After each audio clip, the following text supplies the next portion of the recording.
Well, good Thursday morning, friends. Mark Holmes here with my buddy Cowboy Joe Boo, as well as Joe Bear in the house. And as always, I want to say thank you all for watching, commenting, subscribing, and being part of the Joe Boo Sports Report. Without you guys, as well as you ladies, you know that this literally does not work. So let's get open for business here. Let's wake up the football gods, who some of them we will be seeing this weekend. There's Randy White's going to be in Chantilly. We're going to see Tony Dorsett. We're going to get some pieces autographed to do as giveaways for you guys as well. And Michael Irvin is supposed to be there this weekend as well. That's going to be interesting.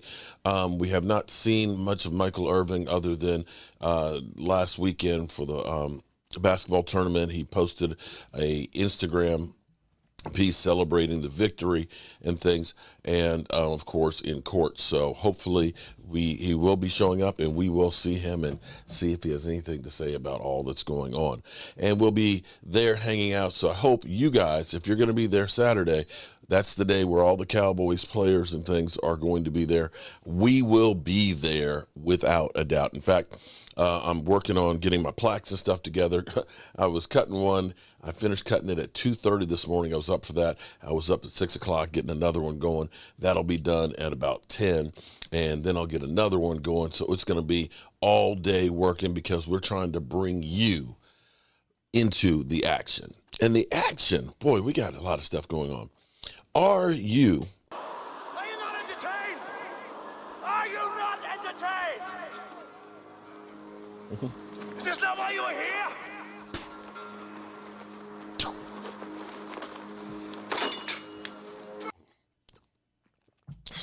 I have to say, I don't remember the last time I felt good in an offseason. I honestly don't with the Cowboys. There hasn't been much hype during the offseason. The last time we signed a big free agent was Greg Hardy, which was a disaster. It just was. The last time we made a big trade was Amari Cooper, but that was during the season. There hasn't been a lot of moves. And Brandon Carr, and that was like 2012, I want to say. Because I remember I had Brandon Carr in my car because he was doing a United Way spot in D.C. Yeah. So there's not been a lot of major moves. You know, I am excited because when you look at the team right now, okay, let's just take hypothetically the team right now. You could go in and say, well, we could start the season as we are now and be a better team than we were last year, or at least as good. I'm going to say better. I'm going to say, as I look at this from where we ended the season last year, that adding Stephon Gilmore, bringing back Donovan Wilson, having Malik Hooker another year away from his injury and healed up, the secondary's better. I'm not going to say that the linebacking core is better, but I will say that it's at least as good. I have hopes that Damone Clark will be able to step up to another level. I'm hoping that Jabril Cox, again, another player a year away from an ACL injury, that he'll play better. But I'll at least say that we're at least as good. At least as good. The defensive front, I will say that Sam Williams has a year under his belt. Dorrance Armstrong came into his own last year. We brought back Dante Fowler. I will say, and of course, us bringing back Hankins and Gallimore, I will say that the defensive line is at least as good as it was. And maybe Hankins having now in a full offseason will also help at nose tackle. So I'll say at least we didn't regress in any of those areas. As I look at the offense, I won't say we're worse at running back. We brought back Tony Pollard, and hopefully he'll stay healthy.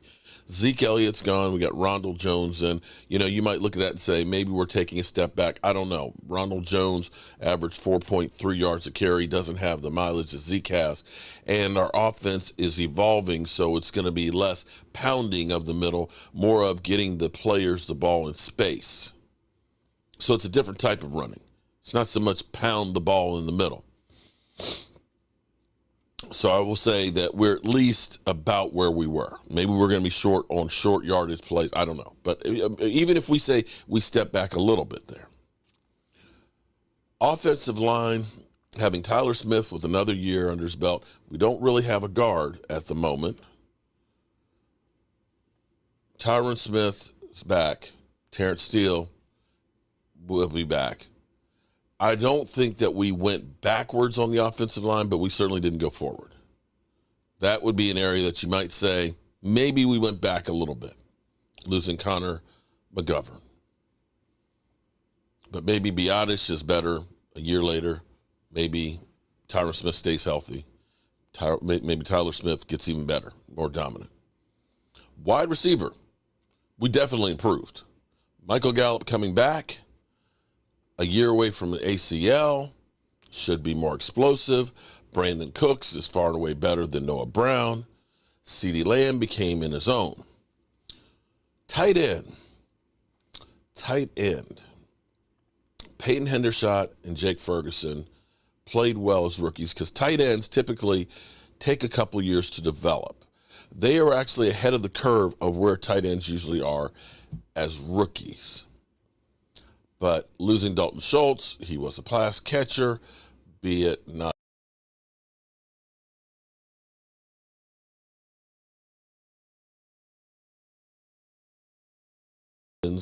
Versus the subtractions, you have to look at that and say, in comparison to what we did last year, you have to say we got better this offseason.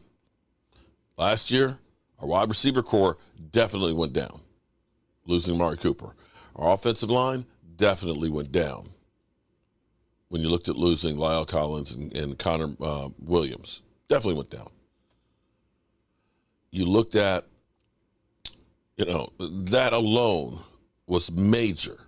You looked at it from the standpoint of us losing Randy Gregory, that the defensive line went down, the pass rush went down, and so on. So from the standpoint of where we've been, you have to be excited. You have to be Are you not entertained? entertained. Are you not entertained? Is this not why you are here? And we still have some money left on the cap. We still can make some moves. And we haven't gotten to the draft. Here's the great thing, because last year you looked at it and said, well, we lost Connor Williams, we lost Lyle Collins. We have to go offensive line. We have to. Okay, right, we did. And we did. We went Tyler Smith.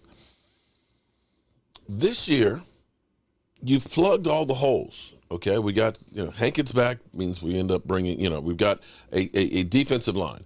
You want to upgrade it, but you've got one if you can say that, okay, we don't have to. Your linebackers, you brought back Leighton Vander Esch. You have some young guys that are in there. You can say, we'd love to have an upgrade, but we don't have to. Your secondary is good. Your secondary is great. You can look at it from wide receivers. We're good. Could always upgrade. Your running back situation, you're good, but you can always upgrade. You look at your offensive line, we need some help. Offensive line, to me, is where you really say, I think we got to. But you can look at that and say, we can do that in the second, third, fourth round, possibly. Or maybe you believe in the Matt Lewinsky's. Maybe you believe in the Josh Balls. But you look at this and say, we don't have to do something specific for one particular position. Because what happens when you go for one position, here's what happens. It's kind of like when your car breaks down and you got to go to work tomorrow and you have to go buy a car. Some of the cars that don't look so good when you don't need one, all of a sudden looking a lot better. And that was Taco Charlton. The Cowboys, when the draft was in Philadelphia, they knew this is before DeMarcus Lawrence became DeMarcus Lawrence, the pass rush specialist, where he had his breakout year. You looked at the defense and said, we ain't got nobody to rush the quarterback. And as that draft started going out, all of a sudden, edge rushers started going off the thing. And they reached for Taco because he had the length that Rod Martinelli liked and stuff and all that. He had the potential. They looked at T.J. Watt and said he's too short. He's not the kind of fit that we're looking for. And they screwed the pooch. They reached for Taco. And Taco became a soft taco because they had to draft for need. This year, you don't have to draft for need. You could take almost any position out there. Now, the way it's shaping up right now, it looks like there's going to be 4 quarterbacks taken like in the top 10 easily.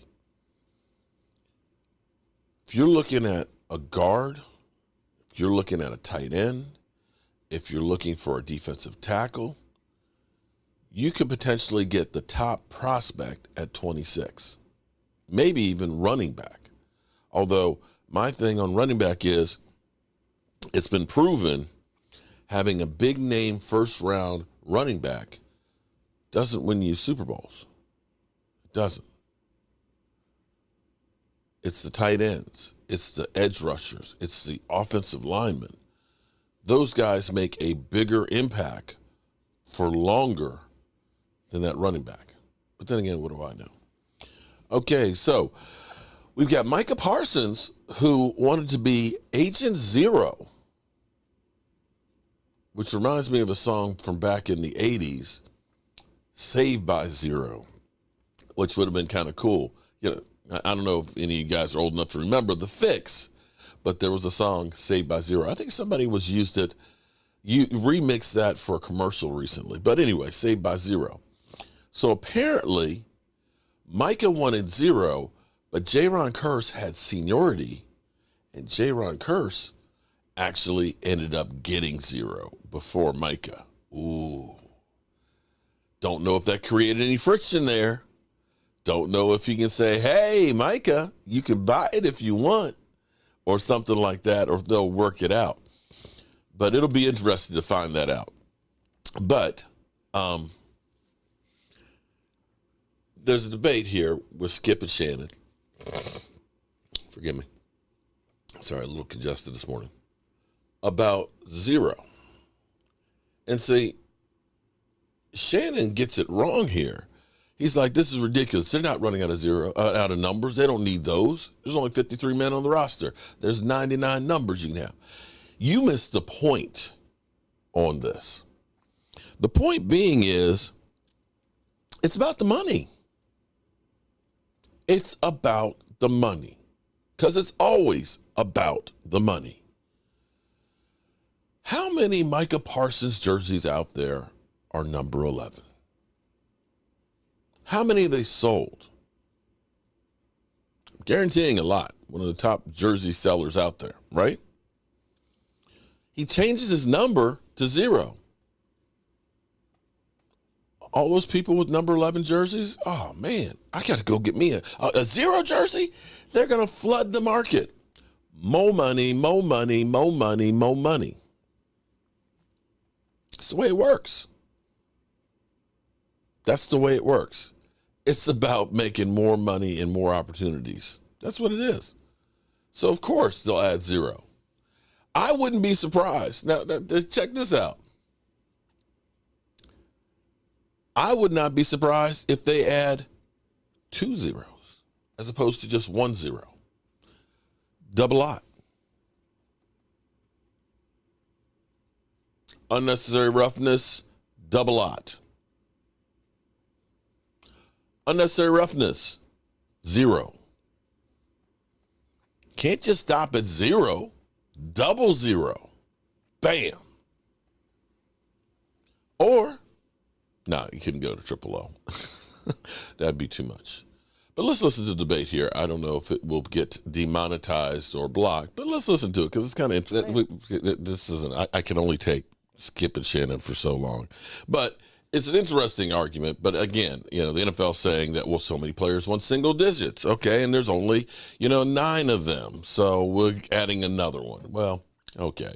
We all know what it's about. It's about making money. And the NFL knows how to do it better than anybody else. I mean, case in point, here it is. Me and the crew, Game Time, Prime Time, DMV, David Wiley, we're headed to Kansas City for the draft. Not for a game. Not for the game that we love. We talking about the draft. Yeah. They got us that hooked. They just do. Well, I hope you guys have a great day. It's going to be a busy one for me, which is like every day, and I love keeping busy. As always, I appreciate each and every one of you guys, as well as you ladies. Our coach here, and as always, I want to thank you all for watching, commenting,